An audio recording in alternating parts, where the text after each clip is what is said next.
paper until it's softer. Place your foot on the espadrille sole, drape the crumpled paper tight, draw the top shape you wish to see. Trace along the edge of the sole along the sides.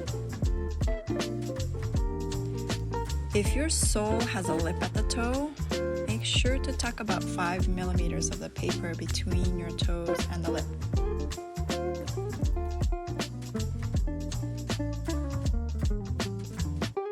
Trace the crumpled paper onto thick paper. Add 2 millimeters to the side where you'll stitch to the sole, and 5 millimeters if your feet are wide or your upper material does not have stretch. At the toes, where the material is tucked into the lip, don't add anything, so taper the 2 millimeter to a 0.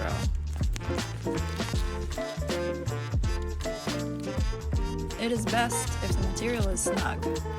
Materials that have stretch will loosen in time, so keep that in mind.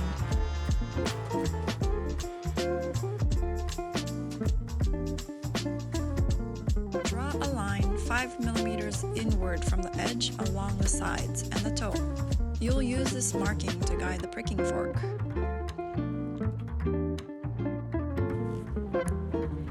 Use the pricking fork with holes 6 millimeters apart and hole punch around the sides and the toe areas.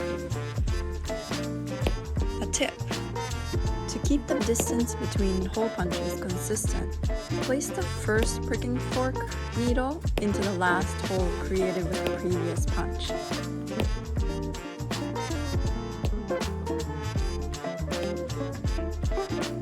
For the corners and ends where the larger fork doesn't fit, you can use a single hole punch or line up your larger fork with previous holes.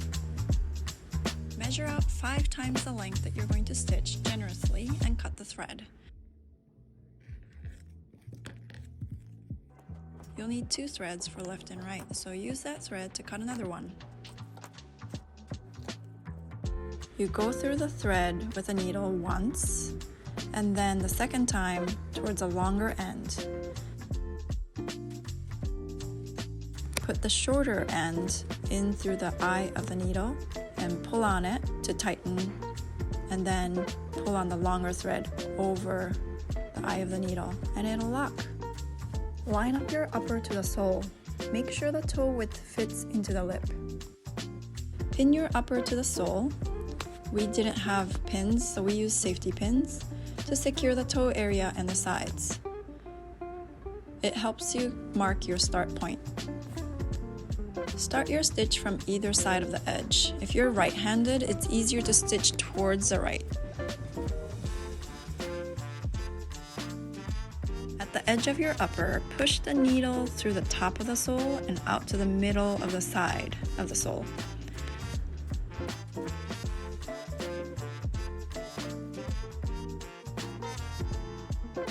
Tuck the knot and the tail end into the groove. Loop the thread through the first top hole and repeat for a double loop to secure the spot. On the side, push the needle through 1 millimeter away from where you just came out and go into the same first hole upward. That is the beginning of the blanket stitch. Push through 6 millimeters away in from the side and up into the next hole of the upper. Keep your needle halfway through the material so you can start a blanket stitch. Pull the thread over the needle and hold it there as you pull the thread through. This creates a blanket stitch or a frame stitch. You want to pull the thread in towards the shoe to make that frame. Continue around the shoe.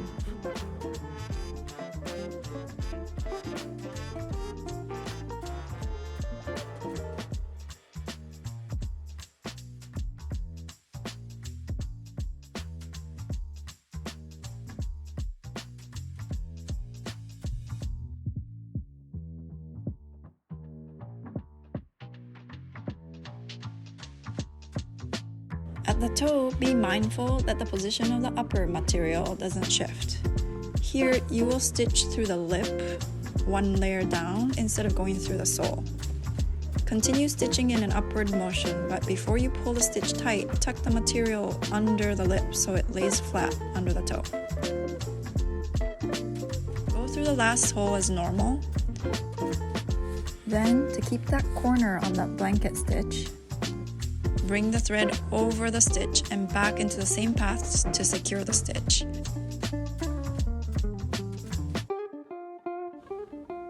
Repeat the motion in from the top and out from the side for a double stitch.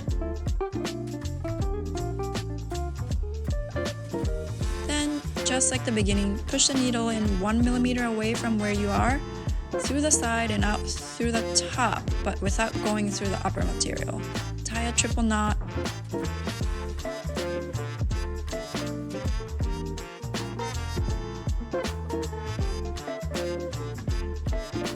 Cut the thread kind of long.